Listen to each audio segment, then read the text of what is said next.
नमस्कार, मी मनुश्री पाटील. श्रेष्ठ महाराष्ट्रामध्ये आपलं स्वागत आहे. आज आपण अशा उद्योगिनीला भेटणार आहोत की आपलं यशस्वी करिअर तर त्यांनी केलंच आहेत, पण व्यवसायात सुद्धा तितक्याच यशस्वी झाले आहेत. सायली वेलणकर आपल्याबरोबर आहेत. सायली ताई, नमस्कार. स्टुडिओमध्ये तुमचं खूप खूप स्वागत. सायलीजी, आपण बघतोय की मीडियामध्ये तुम्ही होतात आणि आता एक म्युच्युअल फंड डिस्ट्रीब्युटर म्हणून तुम्ही काम करतात. खरं तर ऐकायला खूप वेगळं वाटतं की मीडियामधलं एक करिअर आणि डायरेक्ट एक फायनान्स आणि बिझनेस क्षेत्रातलं एक करिअर. कशी ही सुरुवात झाली आणि काय तुमच्या या व्यवसायाबद्दल तुम्ही सांगाल? मला स्वतःलाच माहिती नव्हतं की मीडियामधनं मी कधी फायनान्समध्ये येईन. पण असं होत होतं की माझे यजमान चार्टर्ड अकाउंटंट 30 वर्ष साधारण टॅक्स प्रॅक्टिसमध्ये आहेत आणि आम्ही असं पाहत होतो की मराठी माणूस खूप वाचवतो मात्र वापरणं आणि वाढवणं ह्या बाबतीत आपण फार मागे आहोत. आणि त्यामुळे कुठेतरी ह्या 4 वा या तत्वावर काम करावं असं कुठेतरी आमच्या लक्षात आलं की ह्या संदर्भातल्या ॲडवाईसची लोकांना गरज आहे. जेव्हा मी मीडियामध्ये होते तेव्हा हे जवळून पाहत होते, कारण CNBC सारख्या कंपनीत मला काम करायचं भाग्य मिळाल्यामुळे स्टॉक मार्केटबद्दलचे लोकांचे असलेले विश्वास किंवा कशा पद्धतीने तिकडे कार्यक्रम होतात ते सगळं पाहिल्यानंतर लक्षात आलं की मराठी माणूस हा सगळ्यापासून फार लांब आहे. आणि कुठेतरी आता इन्व्हेस्टमेंट मॅट्रिक्स बदलत आहेत. बदलत्या काळामुळे कुठेतरी हे आपण अडॉप्ट करायला हवं. ह्या सगळ्या दृष्टीने मग फायनान्समध्ये यावंसं वाटलं. आणि इथे आल्यानंतर एक जाणवलं की आम्ही खरं म्हणजे कुठलं प्रॉडक्ट विकण्यापेक्षा जास्त करतोय ते काम माइंडसेटवर, मनोवृत्तीवर, की आपलं कन्व्हेन्शनल वे की आपण आईवडिलांनी केलेल्या इन्व्हेस्टमेंट पाहूनच आपण त्या पद्धतीनेच इन्व्हेस्टमेंट करत आलो आहे. तर कुठेतरी आता हे इन्व्हेस्टमेंट ऑप्शन्स बदललेत, सिनारिओ बदललेत, त्याप्रमाणे आपल्याही पोर्टफोलिओमध्ये चेंजेस करायला हवेत. हे महत्त्वाचा एक आम्ही माइंडसेट होता ज्याच्यावर काम करत होतो. आणि नंतर आपल्या इन्व्हेस्टमेंटमधल्या बदलत्या काळामुळे झालेल्या ज्या चुका आहेत त्या लक्षात आल्यानंतर सुद्धा एवढी इमोशनल अटॅचमेंट की आता जर नाही चेंज केलं, रिस्ट्रक्चर केलं तर त्याला पुढे पर्याय नाही हे समजावून सांगणं हेही तितकंच महत्त्वाचं आहे. आता तुम्ही मराठी माणसाचा उल्लेख केला आणि मराठी माणूस त्या मानाने पारंपरिक इन्व्हेस्टमेंटकडे जातो जर आपण बघायला गेलं तर. मग त्याला हे कन्व्हिन्स करणं तितकंसं सोपं नसतं. हो, तुम्ही नेमकं कशा प्रकारे त्यांच्यापर्यंत पोहोचता? आणि कन्व्हिन्स करणं हे खरंच खूप कठीण असतं.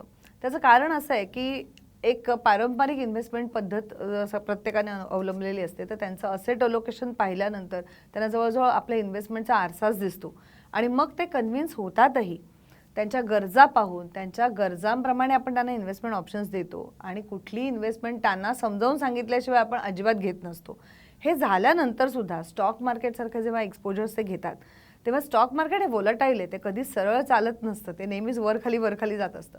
त्यामुळे पहिली इन्व्हेस्टमेंट झाल्यानंतर जेव्हा मार्केट थोडं जरी खाली जातं तेव्हा घबराट निर्माण होते, एक इन्सिक्युरिटी फील होती.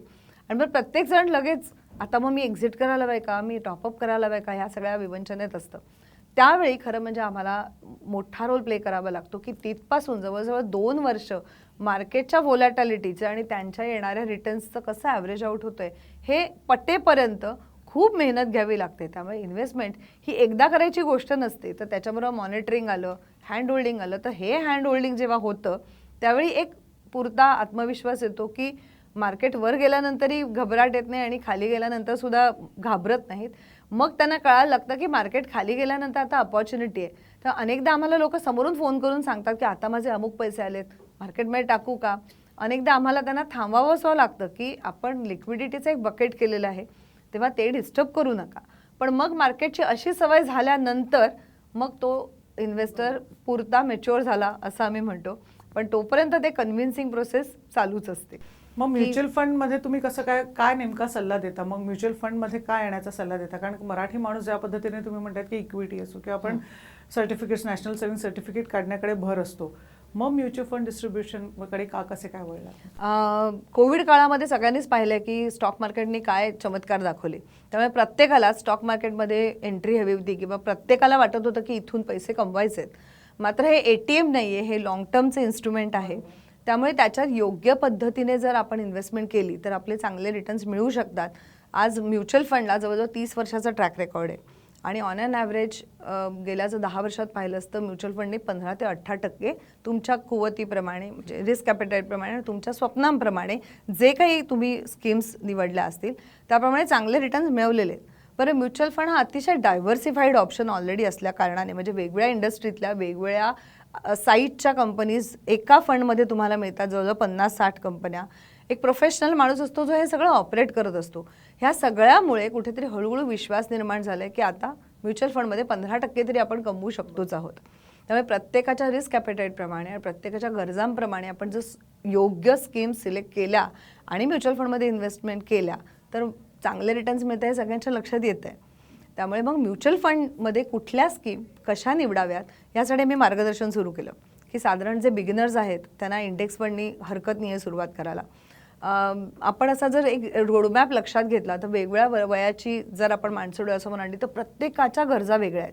त्यामुळे कुणाचंच कॉपी पेस्ट करून सोल्युशन होऊ शकत नाही की माझ्या मित्राने इथे इन्व्हेस्ट केलं म्हणून मी इथे केलं असं होऊ शकत नाही. तर प्रत्येकाच्या गरजेप्रमाणे ते वेगळं असायला लागतं. जसं जे अगदी 20-25चे आहेत, अगदी पहिला जॉब आहे, त्यांना अर्ली इन्व्हेस्टर कसे व्हाल हे सांगावं लागतं कारण त्यांच्याकडे बरीच वर्ष अजून कमवायला आहेत, स्टॉक मार्केटमध्ये राहायला आहेत. 30च्या लोकांना साधारण आपले जीवनाचे गोल्स कळलेले असतात. त्यामुळे त्यांच्यासाठी एक वेगळ्या पद्धतीने करावं लागतं. तेव्हा जीवनात पार्टनर आलेला असतो. पुढे फॅमिली एक्सपांड झाल्यानंतर बऱ्याच जणांचं लवकर रिटायर होण्याचं स्वप्न आहे हल्ली. कोणाला 60पर्यंत काम करायचं नाही, आपलं हेक्टिक लाईफस्टाईल बघता. त्यामुळे मग अर्ली रिटायरमेंट कशी प्लॅन कराल किंवा जे प्रोफेशनल आहेत, बिझनेसमॅन आहेत, त्यांच्यासाठी एक वेगळ्या पद्धतीने आपल्याला करायला लागतं की सगळे पैसे बिझनेसमध्ये टाकू नका. तुम्हाला बॅलन्स शीटमध्ये पैसे दिसतात, खिशात मात्र नसतात. मग प्लॅनिंग कसं करा. किंवा 60ला जेव्हा तुम्हाला एक चंक ऑफ मनी मिळते, एक मोठी रक्कम मिळते आणि ती शेवटची असते, त्यामुळे तिच्याशी निगडीत इन्सिक्युरिटी पण थोडीशी मनात असते, असुरक्षितता असते आणि ॲट द सेम टाईम तुम्हाला सारखीच लाईफस्टाईल जर पुढेही जगायची असेल तर एक वेगळ्या प्रकारचं प्लॅनिंग लागतं. सो असं वेगवेगळ्या वयोमानामध्ये आपल्या वेगवेगळ्या गरजा असतात. त्या लक्षात घेऊन एक कस्टमाइज सोल्युशन देण्याचं काम आम्ही आतापर्यंत खरं तर प्रत्येकाच्या गरजा वेगळ्या असतात, प्रत्येकाचे जे काही एम्स वेगळे असतात. पण मी जे काही ऐकते त्याच्यावरून असं वाटतं तुमच्या पुढचे चॅलेंजेस सुद्धा खूप तेवढीच महत्त्वाची आहेत कारण प्रत्येकाला वेगवेगळ्या पद्धतीने करा. मग हे कसं काय तुम्ही साध्य करता प्रत्येकापर्यंत, त्या गरजा तुम्ही कशा काय ओळखता? एक व्यावसायिक म्हणून सुद्धा तुम्हाला विचार, इट्स नॉट इझी, खूप चॅलेंजिंग आहे. हो हो ॲब्सोल्युटली. कारण अनेकदा आपल्यालाच उलगडलेलं नसतं की मला आयुष्याकडनं हवंय काय. पण कसं असतं की साधारण त्यांचं आम्ही आमची एक डेटा शीट आहे ज्याला आम्ही स्टेथोस्कोप म्हणतो. जसं डॉक्टर तुम्हाला तुमचं आरोग्य तपासतो तसं त्या एका डेटा शीटवरनं आम्हाला नीट कळतं की तुमचे खर्च काय आहेत, तुमचे अर्निंग सोर्सेस काय आहेत, तुमच्या गरजा काय आहेत, तुम्ही कशाप्रकारे आत्तापर्यंत इन्व्हेस्टमेंट्स केल्या आहेत आणि कशाप्रकारे तुम्ही आयुष्य पाहता आणि तुमच्या आयुष्यातले साधारण गोल्स की मुलं आहेत म्हटल्यानंतर शिक्षणाला हायर एज्युकेशन आलं, घर घेणं आलं, कार घेणं आलं, फिरणं आलं. सो ह्या सगळ्या बेसिक गरजा आणि त्या व्यतिरिक्त एखाद्याचं काही स्वप्न असेल की मला लवकर जॉबमधून रिटायर होऊन काहीतरी स्वतःचं व्हेंचर सुरू करायचं आहे, तर ह्या पद्धतीने आम्ही त्यांच्याशी बोलून त्यांचे गोल्स ठरवतो. आमची टॅगलाईनच आहे की आप तय करो मंजिले हम बनाएंगे रास्ते. तुम्ही ठरवा आयुष्यात काय हवंय आणि त्या तुमच्या स्वप्नांपर्यंत पोहोचवण्याचं काम आम्ही करतो. सो आम्ही त्यांना मदत करतो की तुम्ही तुमचे गोल्स स्मार्टली कसे स्पेल आउट कराल की तुम्हाला नक्की आयुष्यातनं काय हवंय. आणि त्यासाठी मुद्दाम मी प्रत्येक क्लायंटला सांगते की तुमच्या पत्नीला सुद्धा ह्यात सहभागी करा. कारण तुला स्वतःलाही माहिती असेल अनेकांना आपण भेटतो आणि बरेच वेळा 33% women are not aware of their finance. खरं तर ह्याच प्रश्नाकडे मला यायचं होतं की ठीक आहे तुम्ही एखाद्याला कन्व्हिन्स करता पण त्या घरची गृहिणी असो किंवा त्या घरी अगदी वर्किंग वुमन सुद्धा असो, स्त्रियांसाठी तुम्ही खास करून काय सांगाल की कशा प्रकारे त्यांनी ते सगळं नियोजन केलं पाहिजे किंवा कशी साथ दिली पाहिजे? बरं, या आर्थिक क्षेत्रात मी आले पण रुळले ते ह्याच कारणामुळे की माझ्या असं लक्षात आलं की बायका बरेच वेळा आर्थिक व्यवहारात लक्ष घालत नाहीत आणि सोयीस्करपणे दूर राहतात. मात्र हेच कधीतरी त्यांच्या आयुष्यात खूप मोठी समस्या म्हणून उभी राहू शकते की कुठल्या तरी घटनेची किंवा कुठल्या तरी मिसॅप होण्याची का वाट पाहावी. तुम्ही डिसिजन घेऊ नका कारण ती अर्थातच नवरा बायको ते अंडरस्टँडिंग येऊन जातं की हे सगळं तुम्ही बघा, म्हणजे मी पाहते फायनान्स, तुम्ही पहा. पण हे करताना कुठेतरी ती लक्ष्मी घरातली लक्ष्मीपासून दूर जाते आणि मग असं काहीतरी जर घरात घडलं तर मात्र प्रश्न पडतो की आता स्त्रीने पुढे काय करावं. तिला काहीच माहिती नसते ज्या आर्थिक तरतुदींबद्दल. तर त्या दृष्टीने मी women empowerment with financial awareness, बायकांना आर्थिक सजगता यावी यासाठी कार्यक्रम करते. मग ते कॉर्पोरेट्स असू देत किंवा वेगवेगळे ग्रुप्स असू देत, एंटरप्रेनर्स ग्रुप आहेत. उद्योजकांनाही अनेकदा असं होतं की अगदी यशस्वीपणे उद्योग चालवतात मात्र त्यांना त्यांची आर्थिक बाजू माहिती नसते. हे फार माहिती असणं गरजेचं आहे. ही एक स्पेस लक्षात घेऊन मी आणि माझे यजमान ह्या बाबतीत खूप सजगपणे कार्यरत आहोत. महत्त्वाची अजून दुसरी मगाच्या प्रश्नातली एक छोटीशी गोष्ट राहिली ती म्हणजे ज्यावेळी आमच्या लक्षात येतं की इन्व्हेस्टमेंटमध्ये काही मिथ आहेत किंवा काही गैरसमज आहेत किंवा काही म्हणजे आत्तापर्यंत आपण आईवडिलांचं बघून इन्व्हेस्टमेंट्स करत आलोय, मात्र आपल्या आजूबाजूची परिस्थिती बदलल्या कारणाने आपल्या इन्व्हेस्टमेंटमध्ये चुका झाल्यात. तर तेवढं रिस्ट्रक्चरिंग जरी करून दिलं ना तरी आयुष्यात खूप मोठा फायनान्शियल डिफरन्स तुमच्या लक्षात येतो. की त्या दृष्टीने मग आता बऱ्याच जणांना इन्शुरन्स हा इन्व्हेस्टमेंट हा ऑप्शन वाटत असतो. तिकडे आम्हाला त्यांना सांगावं लागतं की इन्शुरन्स हे काहीतरी प्रोटेक्ट करायला आहे. इन्शुरन्स हा इन्व्हेस्टमेंट ऑप्शन असू शकत नाही. जास्तीत जास्त तुम्हाला त्यातनं 60 ते 60% मिळू शकतात. तसंच आहे लोन घेण्याबद्दल, की तुम्हाला 2च इन्शुरन्स खरं म्हणजे गरजेचं असतात, एक मेडिक्लेम आणि एक टर्म कव्हर. तेवढं जर तुम्ही व्यवस्थित घेतलं तर तुमची रिस्क व्यवस्थित मॅनेज होते आणि नंतर तुम्ही वेगवेगळ्या इन्व्हेस्टमेंटकडे पाहू शकता. कारण तुम्ही स्वतःला आधी त्यातनं सेव्ह केले. म्हणजे जसं आपण विमानातून प्रवास करताना म्हणतात की दुसऱ्यांची मदत करताना पहिले स्वतः ऑक्सिजन मास्क लावा, तसा हा तुमचा ऑक्सिजन मास्क आहे की मेडिक्लेम आणि टर्म कव्हर असणं हे गरजेचं आहे. त्यानंतर सगळे इन्शुरन्स हे तुमचं काहीतरी कारण प्रोटेक्ट करण्यासाठी आहे. इन्शुरन्स पॉलिसीज ह्या इन्व्हेस्टमेंट नव्हे. मला खास करून विचारायचं होतं, काही वेगळा असा अनुभव आहे का तुम्हाला? हो, खूप अनुभव येतात. म्हणजे मी नोकरीची आपल्याला एक सवय होऊन गेलेली असते, आपलं इन्क्रिमेंट आणि प्रमोशन्स आणि पर्क्स. पण ह्या क्षेत्रात आल्यानंतर एक लक्षात आलं की जेव्हा समोरचा येऊन सांगतो की मॅडम तुम्ही सांगितलेलं म्हणून आज मी माझं स्वप्नातलं घर घेतलं किंवा मी माझ्या मुलाला हायर एज्युकेशनसाठी अमुक एका देशात पाठवू शकलो, तेव्हा इतकं बरं वाटतं. किंवा आम्ही समजा काही लोकांचे लोन रिस्ट्रक्चर करू दिले तर त्याच्यामुळे EMI कमी झाला आणि आता ते जे ओझं आत्तापर्यंत वाटत होतं ते वाटेनासं झालं आहे. किंवा माझ्या स्वप्नपूर्तींचा आता मी विचार करतोय, गरजा भागल्या जाणार आहेत ह्याची शाश्वती आहे. किंवा अगदी सगळ्यात महत्त्वाचं म्हणजे रिटायर्ड झालेल्या लोकांबद्दल हा अनुभव खूप जवळचा आहे की अनेकदा शेवटची पुंजी असते, भीती वाटत असते.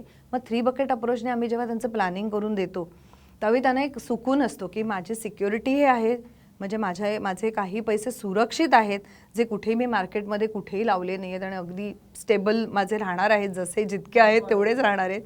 माझं मंथली इन्कम मी माझ्या इन्व्हेस्टमेंटमधनं घेतोय. म्युच्युअल फंडमध्ये फार सुंदर ऑप्शन आहे SWP, जो फार कमी लोकांना माहिती आहे.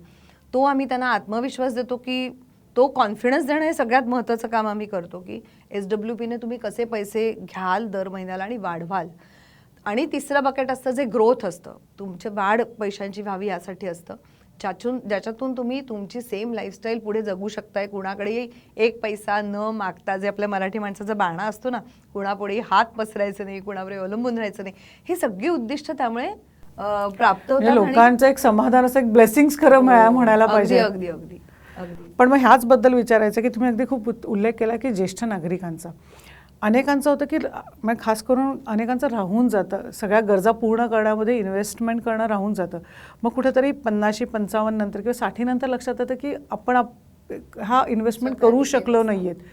त्या लोकांना नेमकं तुम्ही कशा प्रकारे सल्ला द्याल किंवा कसं मार्गदर्शन करता? मग साधारणपणे ना 50शीला हा अलर्ट लोकांना जातो की आता 10च वर्ष राहिलेत, तोपर्यंत बरेच वेळा मुलांचंच शिक्षण, लग्न ह्यातच आपण पैसे आपले गुंतवून वापरत असतो.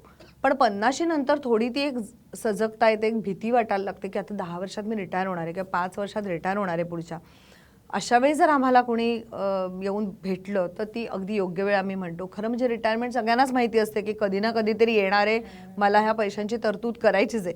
मात्र हा अगदी प्रायोरिटी आणि इम्पॉर्टंट गोल असला तरी नेहमीच शेवटी असतो, कारण त्याच्या आधी महत्त्वाचं करत बऱ्याच जबाबदाऱ्या, बरीच अशी गोष्टी येतात की हे मग मागे पडतं. त्यामुळे ज्यावेळी आम्हाला ते भेटतात त्यावेळी नक्की कुठल्या फेजमध्ये आहे ते पाहणं गरजेचं असतं.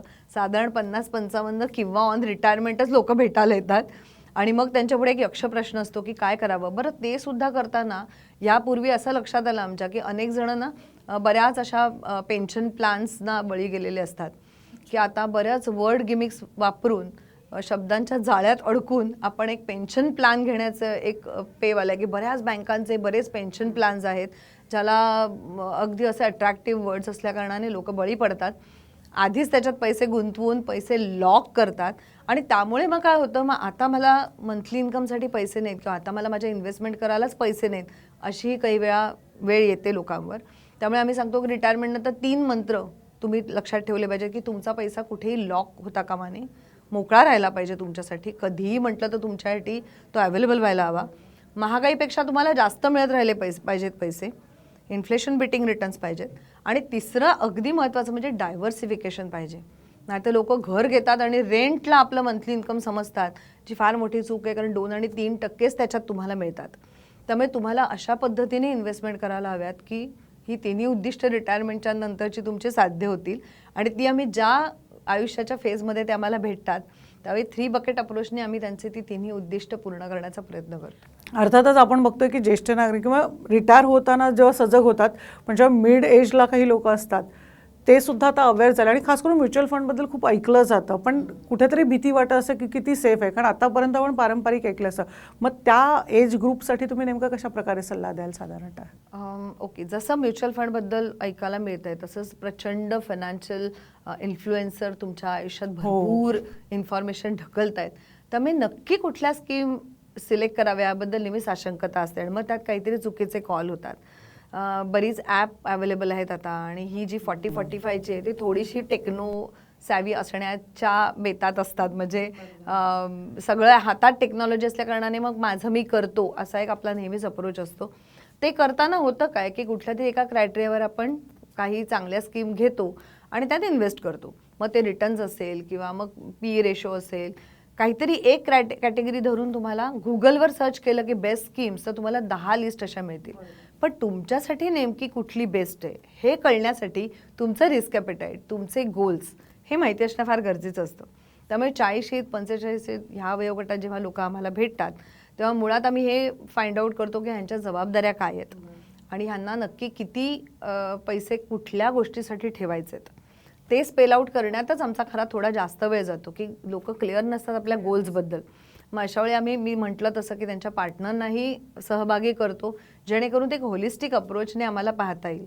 तर आम्ही त्यांचं इन्व्हेस्टमेंट करताना एका ट्रायंगलने जातो ज्या ट्रायंगलचा बेस असतो रिस्क मॅनेजमेंट. जसं मी तुला म्हटलं की 2 महत्त्वाचे इन्शुरन्स स्कीम्स आहेत जी त्यांच्याकडे असलीच पाहिजे, मेडिक्लेम आणि टर्म कव्हर. नंतर इमर्जन्सी फंडसाठी आम्ही त्यांना गाईड करतो आणि त्यांचे शॉर्ट टर्म आणि लॉंग टर्म गोल्स ज्या पद्धतीने आहेत त्या पद्धतीने त्यांना पुढच्या गोल्ससाठी म्युच्युअल फंड स्कीम्स सजेस्ट करून देतो. आणि एक महत्त्वाचं म्हणजे अनेकदा असं वाटतं की हा लॉंग टर्म आहे ना, मग एकदा झालं म्हणजे झाली इन्व्हेस्टमेंट, तर ते तसं नसतं. हे मॉनिटर करत राहणं फार गरजेचं आहे की आमच्यासारखे ॲडवायझर हे ह्या कारणासाठी गरजेचं असतात की तुम्ही एकदा इन्व्हेस्टमेंट केल्यानंतर त्याकडे आता पाहायचं नाही 10 वर्ष किंवा गरज लागेपर्यंत पाहायचं नाही.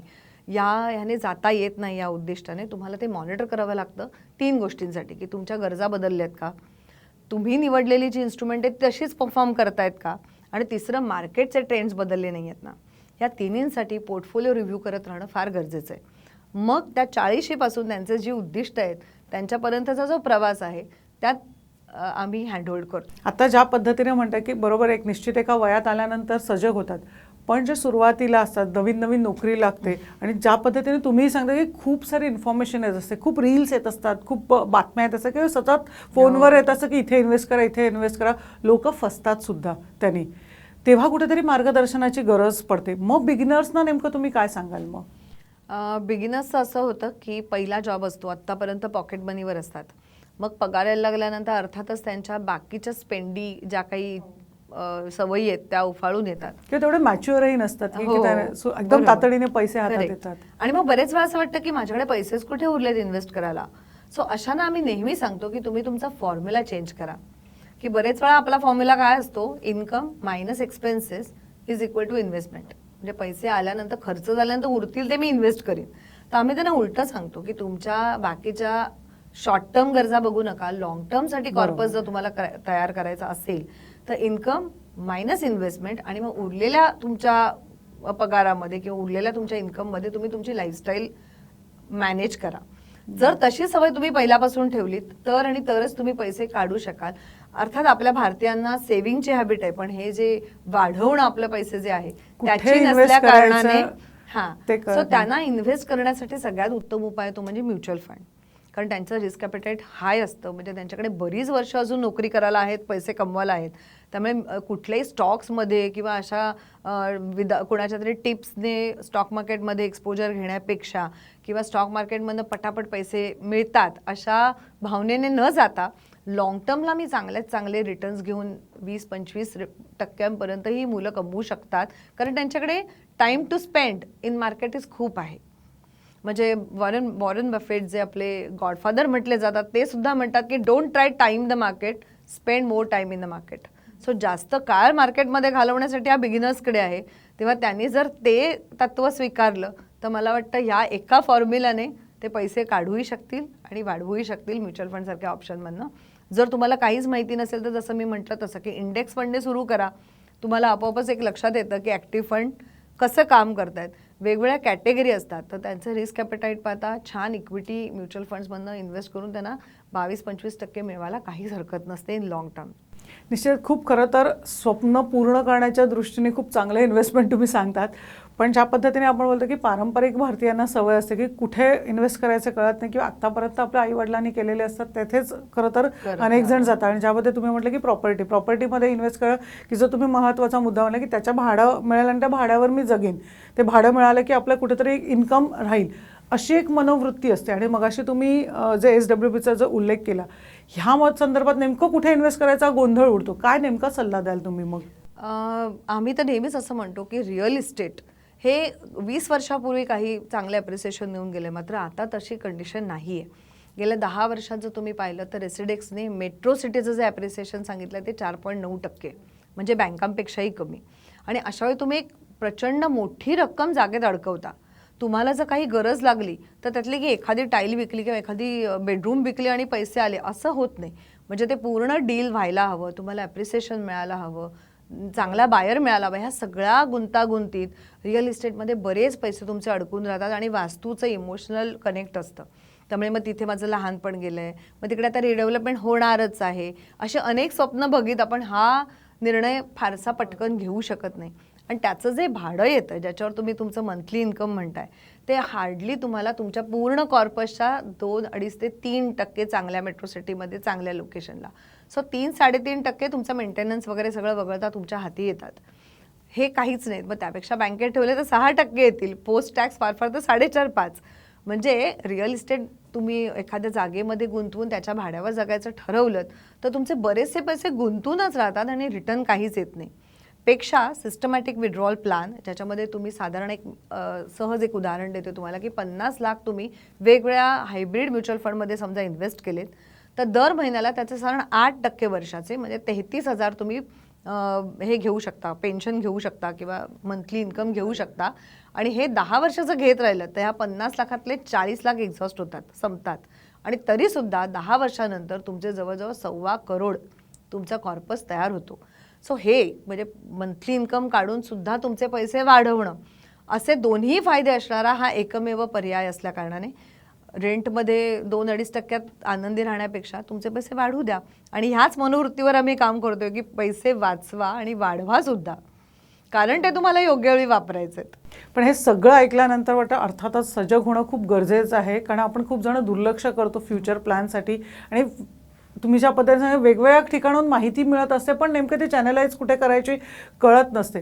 पण या सगळ्यामध्ये खरं तर एक शेवटचाच प्रश्न आहे पण तुम्हाला विचारायचं, मला असं वाटतं की हे सगळं करताना एक कसा तुम्हाला अनुभव होता, कारण प्रत्येकाच्या गरजा वेगळ्या असतात, प्रत्येकाची मानसिकता वेगळी असते.